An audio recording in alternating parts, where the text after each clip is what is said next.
Vous écoutez Les Assassins sont parmi nous. Un podcast issu des archives d'Europe 1. Ils sont comme vous, comme moi. Ils paient leurs impôts. S'effacent devant les dames. Aident les aveugles à traverser la rue.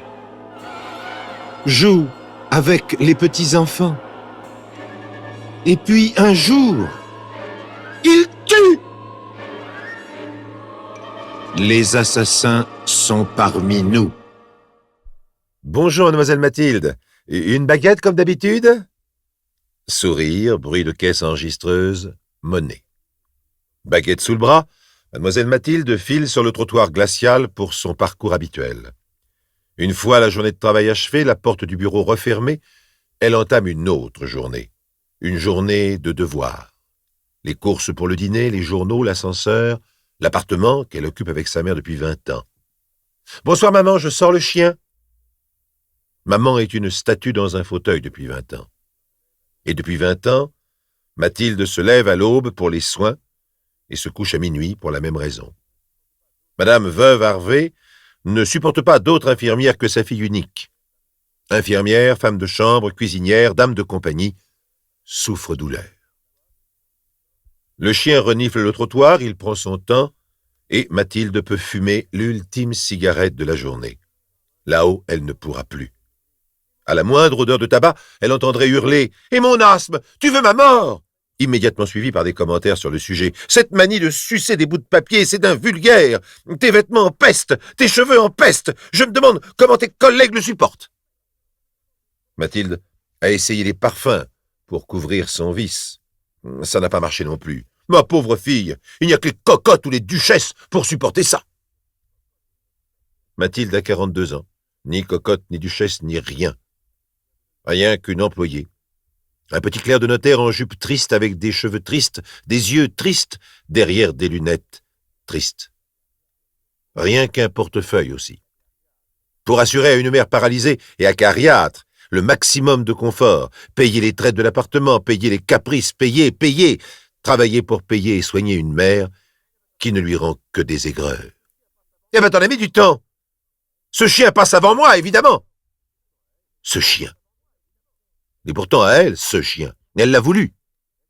Et elle le déteste. Elle déteste tout et tout le monde, d'ailleurs. La voisine, la concierge, le médecin, le facteur, le soleil, la pluie, les rideaux de la chambre, et même les nouvelles de la journée. Et mon Porto? Ah, il lui faut un petit verre de Porto. Vers 7 heures du soir, tous les soirs sur un petit plateau d'argent, avec quelques biscuits salés. Il faut pour cela que Mathilde la prenne dans ses bras, la sorte de son fauteuil roulant. Il faut qu'elle la dépose sur le divan, il faut qu'elle lui masse les jambes, à genoux, comme une esclave, puis file à la cuisine, serve, desserve, écoute les griefs et les réflexions désobligeantes. Le poisson est mal cuit, mais elle est coiffée comme un plumeau. Elle n'a jamais rien à dire. La radio ne dit que des bêtises, mais les journaux sont stupides. Et elle n'a plus de roman à lire, la compote de pommes est infecte, et puis l'eau du bain sera trop froide ou trop chaude, les oreillers trop mous. Et Mathilde, décidément, ne comprend rien aux échecs, c'est à croire qu'elle fait exprès de perdre. Fatigue. Fatigue, dégoût, humiliation, lassitude. Il est minuit, et Mathilde ne dort pas. Elle rêve. C'est ce rêve que nous raconte Marie-Thérèse Cuny. La défunte était âgée de 64 ans, malade depuis plus de 20 ans, paralysée à la suite d'un grave accident de voiture au cours duquel son mari a trouvé la mort. Le couple n'avait qu'un enfant, Mathilde, âgée de 16 ans. Mathilde a survécu à l'accident, ses blessures étaient légères, mais un traumatisme crânien l'a maintenue plusieurs heures dans le coma. Aucune séquelle, elle a eu de la chance. Sa mère le lui disait toujours. Pendant quelques années bénies, Mathilde a bénéficié de la pension et fait ses études de droit grâce à l'indemnité de l'assurance et aux précautions prises par son père avant sa mort. Une fois par semaine, elle rendait visite à sa mère à l'hôpital. Une drôle de mère que les chirurgiens tentaient de raccommoder par petits bouts comme une poupée cassée. D'hôpital en clinique, puis en maison de repos, la mère était un personnage lointain pour Mathilde, un souvenir presque. Ce drame, curieusement, l'avait soulagée. Elle n'entendait plus les disputes, les reproches perpétuels du couple, les bagarres même. Quelques années de répit bien heureux, ou presque. Mais à 22 ans, c'était fini. Son devoir était tracé, plus question de poursuivre ses études de droit. La mère avait besoin d'elle. Avocat? Tu veux devenir avocat? Mais ma pauvre fille, ça n'a pas de sens, ce n'est pas un métier de femme. Et puis, tu dois gagner ta vie. Et puis, je ne vais pas rester dans cette maison d'infirme, je veux rentrer à la maison. La faculté était d'accord. Mademoiselle, nous ne pouvons plus rien pour votre mère, il faut la reprendre avec vous. 20 ans. Ça avait duré 20 ans, 6 mois et quelques jours. Et à présent, la mère était là, raide sur son lit, le visage mauvais jusque dans la mort. Pourquoi n'avait-elle pas cet air de calme repos que l'on voit aux défunts et qui rassure? Pourquoi Mathilde était-elle si nerveuse en expliquant au médecin? Je l'ai trouvée ce matin comme ça, ou presque. J'ai cru qu'elle dormait.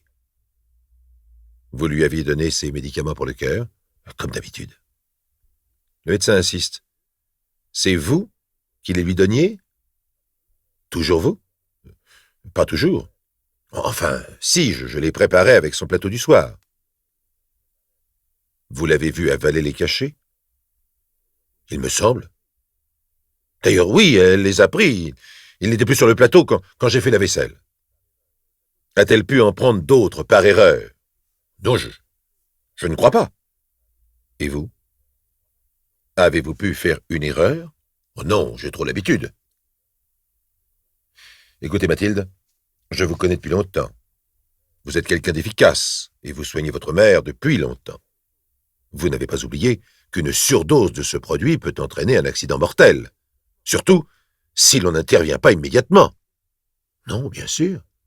Mais vous croyez que...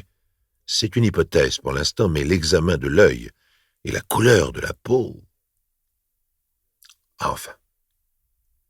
Je suis désolé, mais il faudra sûrement vérifier ça. Je crains qu'elle n'ait pris une dose trop forte. Je vais être franc avec vous. Il y a 2 solutions. L'erreur, la vôtre ou la sienne, ou bien le suicide. Mais je ne crois pas au suicide pour plusieurs raisons. D'abord, votre mère n'avait pas un caractère à ça, et son comportement le confirmait chaque jour. Qu'en pensez-vous? Oui, c'est... Enfin, vous avez raison, je pense comme vous. Reste l'accident, ce que je crois. Si elle avait voulu se suicider, elle aurait avalé carrément le flacon.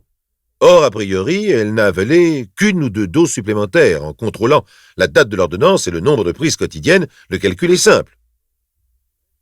La question est, qui s'est trompé? Je suis obligé de vous poser la question. Obligé de faire un rapport. Il ne s'agit pas d'une mort naturelle. Vous me comprenez? Votre mère ne pouvait pas avoir d'accident cardiaque si elle respectait les doses. Le dernier examen m'en donne la certitude. Mais je ne peux rien vous dire de plus, docteur.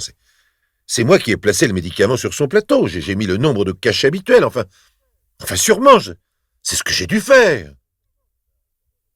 Si vous en aviez mis davantage, par erreur, les aurait-elle avalés sans vous le faire remarquer? Non, je ne crois pas. Vous savez bien que ma mère était maniaque. Et vous n'avez rien entendu cette nuit? Elle ne s'est pas plainte. Non, rien. Mais, enfin, je prends des somnifères depuis quelque temps. Je dors mal. Mais vous ne m'avez pas parlé de ça, Mathilde? Qu'est-ce que vous prenez? Oh, pas grand-chose. J'ai demandé au pharmacien et ça me suffit. Je n'ai pas l'habitude des drogues, vous savez. Je sais. Il y aura une enquête, Mathilde. Ne m'en veuillez pas, j'y suis obligé. Je ne peux pas délivrer un permis d'inhumer dans ces conditions sans demander l'avis d'un confrère légiste. Vous comprenez? Mathilde comprend d'un signe de tête. Elle est pâle, presque verte. Son visage un peu ingrat de vieille fille sans joie s'est chiffonné. Elle dit quand même, « Si je me suis trompée, J'ai tué ma mère. Mais le médecin la console. Il la connaît depuis si longtemps. Un modèle de patience et de dévouement. Rien ne dit qu'elle soit fautive, rien. Mathilde peut compter sur lui pour faire admettre l'accident. Avec ce genre de produit, il arrive parfois des accidents. Rarement, mais ça arrive. Mathilde attend, seule dans le salon, devant le fauteuil vide de sa mère, que l'enquête suive son cours, que le légiste arrive, qu'un policier arrive, que l'on décide d'une autopsie. Quel silence. Quel repos. Quelle drôle d'impression de liberté. Cette mort est-elle un rêve ou un cauchemar? Ou la réalité? Vous écoutez Les assassins sont parmi nous. Un podcast issu des archives d'Europe 1. Mathilde est toujours seule dans le salon. Midi a sonné depuis longtemps. Elle a téléphoné au bureau, reçu les condoléances de son notaire de patron, ceux de la voisine, et elle attend. Ils ont emporté le corps de sa mère en ambulance et un policier a fouillé la pharmacie, fait des petits paquets, écouté le médecin de famille, fait le tour de la maison, avant de s'asseoir en face de Mathilde, dans le salon. Le fauteuil roulant est entre eux. Vide. Comme un reproche. Le policier est un homme d'âge mûr, calme, ni effrayant, ni réconfortant. Il commence par dire « Il n'y en a pas pour longtemps, juste quelques questions pour mon rapport, et je vous laisse en paix. » Vous viviez seul avec votre mère? Oui. Pas de famille. Un frère de ma mère vit en province, en Bretagne. Nous ne le voyons pas souvent. Votre mère a-t-elle fait un testament? Non. Vous en êtes sûr? Je travaille chez un notaire. Si elle l'avait fait, elle l'aurait déposé à l'étude. De toute façon, elle n'a pas de bien personnel.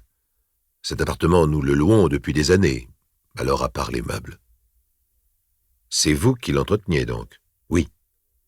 Au début, nous avons eu l'assurance vie de mon père, et il y a longtemps, j'étais encore à l'école. Après, j'ai dû travailler pour qu'elle puisse vivre ici. Vous croyez qu'elle s'est suicidée? Non. Pourquoi? Les grands handicapés ont parfois l'envie d'en finir. Pas ma mère. Elle aimait vivre. Pourtant, elle vivait mal, non? Paralysie totale des membres inférieurs, problèmes cardiaques, problèmes nerveux. La liste du toubib est longue. Elle ne s'est pas suicidée. Alors, vous vous êtes trompé dans les pilules. Ce doit être ça. Je ne vois pas d'autre explication. C'est ma faute. Et puis je n'ai rien entendu, elle a dû souffrir. Le médecin dit qu'elle s'est asphyxiée, ou quelque chose comme ça. C'est ma faute. C'est moi qui l'ai tuée.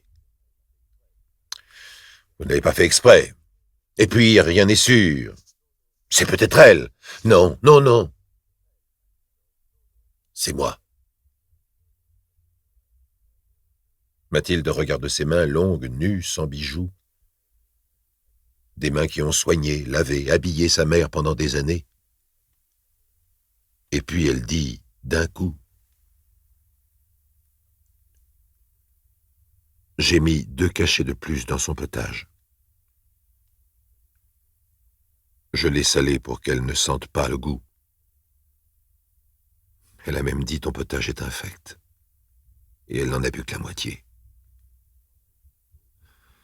Alors j'en ai pris un autre, je l'ai écrasé dans la compote, et j'ai mis du sucre en plus. Et elle n'a rien dit. Elle adore la compote. Il manque 3 cachets, vous pouvez vérifier. Après, j'ai pris un somnifère pour dormir. J'avais peur que... Enfin, j'avais peur que ça ne marche pas, qu'elle se réveille, qu'elle crie. J'aurais été obligé d'appeler le médecin et il l'aurait encore sauvée. J'avais peur de rater.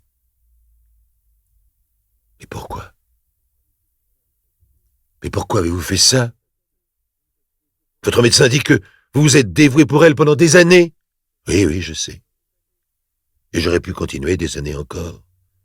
Ça n'avait plus d'importance. Ma vie est fichue de toute façon. Pas de mari, pas d'enfant, pas d'amis, rien qu'elle. Toujours elle. À râler, à se plaindre, à exiger, à m'humilier. J'étais habitué, vous savez, comme une somnambule. Je dormais ma vie. Je la dormais. Et alors, qu'est-ce qui vous a poussé? J'ai rêvé il y a quelque temps.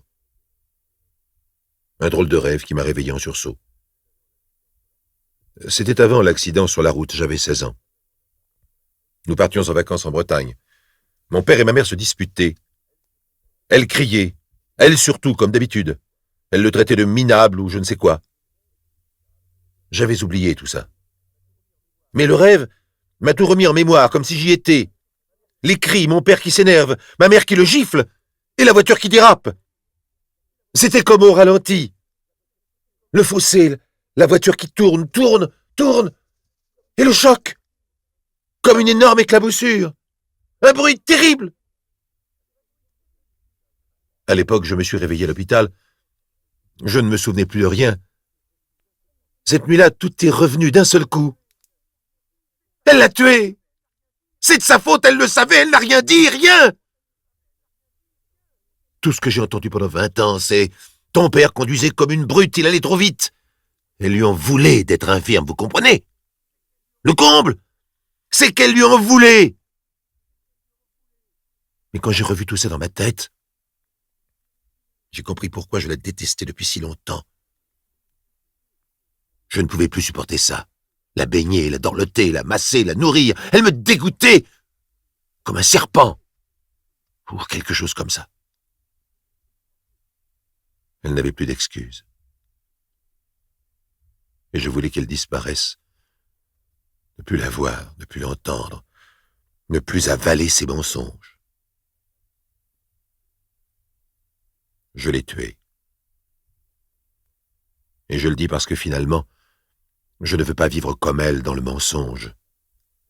Oh, j'ai cru que je pourrais me taire, ne rien dire, que l'on croirait à l'accident, à l'erreur. C'était le cas. Ça a failli marcher, le toubib vous faisait confiance.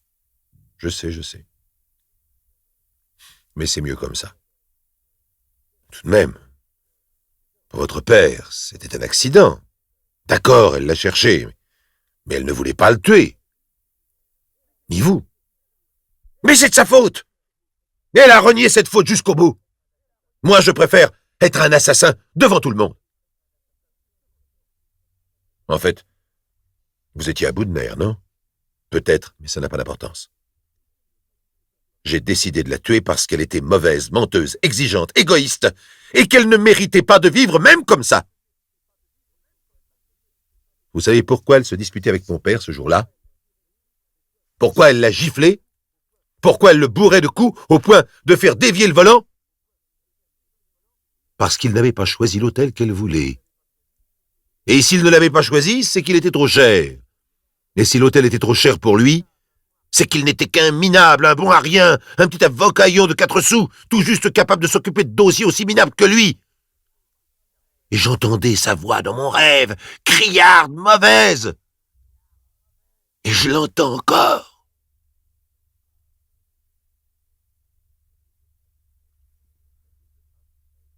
Mathilde H. a été condamnée à 15 ans de prison. À 42 ans, elle n'a pas bénéficié des circonstances atténuantes. Pour le jury, cette histoire de rêve, de cauchemar plutôt, n'était qu'une invention. Ils ont jugé que Mathilde voulait se débarrasser de sa mère pour être libre. Un point, c'est tout. Vous venez d'écouter Les Assassins sont parmi nous, un podcast issu des archives d'Europe 1. Réalisation Julien Tarot. Production Estelle Lafont. Patrimoine sonore Sylvain Denis, Laetitia Casanova, Antoine Reclus.